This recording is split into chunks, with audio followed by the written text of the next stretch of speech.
Hi, this is Lise Gold here from Tropical Island. So I'm going to read today from my book, Welcome to Paradise, which is the first book in my new series. And I'm going to read the blurb first, so you get an idea of the book.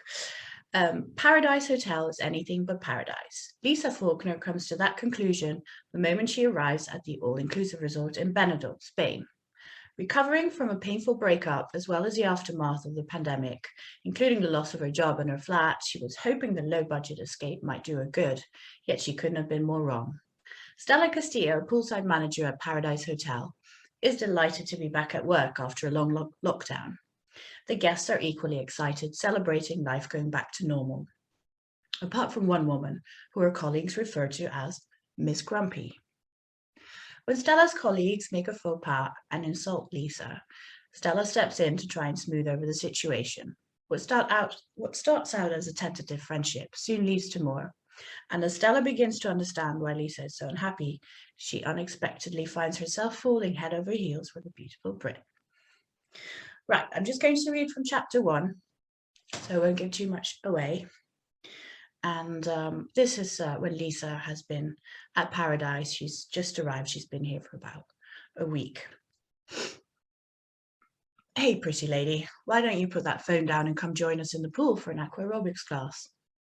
No, thank you. Lisa shook her head, avoiding the young man's gaze. Manuel's voice was annoyingly animated as he tried to persuade her to get in the pool for the third time that day. She knew his name because he had the equally annoying habit of talking about himself in third person.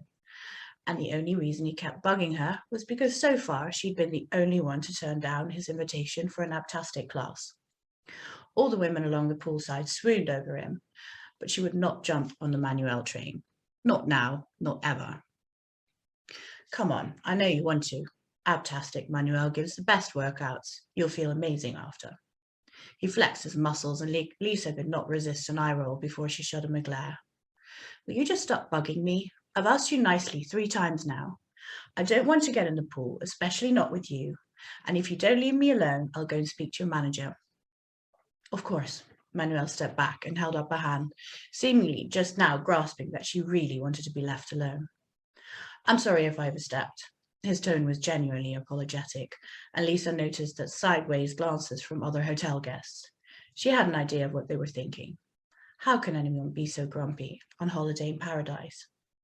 The thing was, she wasn't on holiday, and although the hotel was called Paradise, it was far from exotic or even pleasant. Hotel guests jumped in the pool when Manuel blew his red whistle, and Lisa put her phone under her towel to shield it from the splashing water. After the pandemic and lockdowns around the world, people were desperate for human contact, and so craved any opportunity for interaction, even forced fun.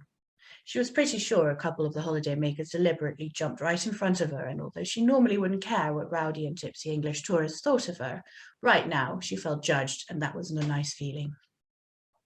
Lisa demonstratively got up from the sun lounger, put on her shorts and grabbed her phone, her suntan lotion and her towel.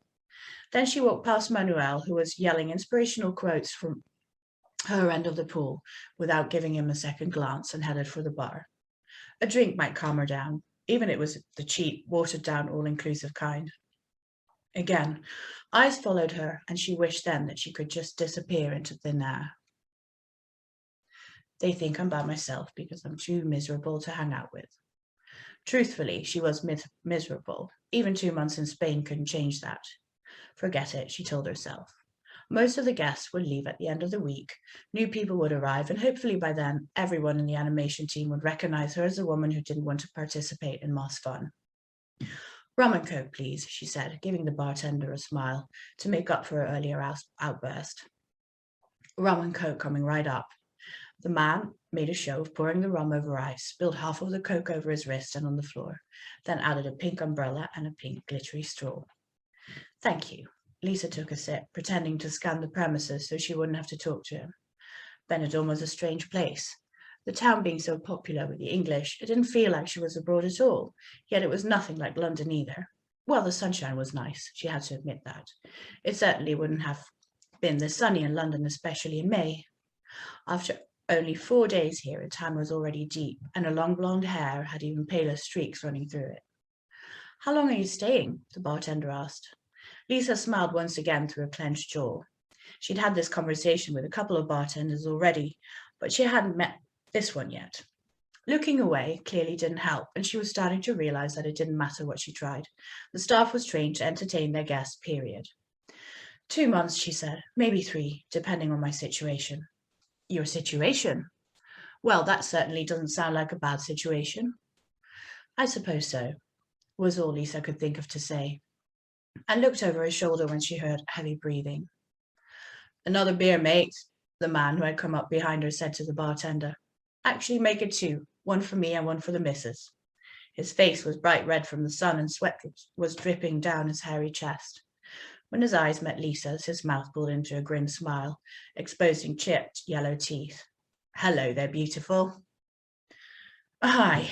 Lisa stood up, took a drink, and waved her orange wristband at the bartender to show she didn't have to pay for it. Thank you. Have a good day. Talking was the last thing she felt like doing, and apparently her small, stuffy room was the only place she could escape the curious questions from the staff and unwanted flirtations from drunken guests. Crossing the wide paved square that led to the hotel's back entrance, she downed a drink in one go and placed it on one of the glass collection stations, regretting she hadn't ordered another one. Paradise Hotel looked like a building lifted straight from the old Soviet bloc. It was a dirty shade of off-white, rectangular and tall, and whoever designed it had crammed as many rooms into the building as possible.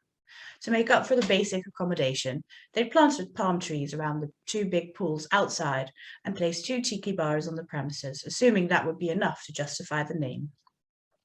It wasn't the only hotel of its kind. On her walk last night, she'd seen many cheap all-inclusive hotels with similar exotic names, lining the beachfront of Bendel.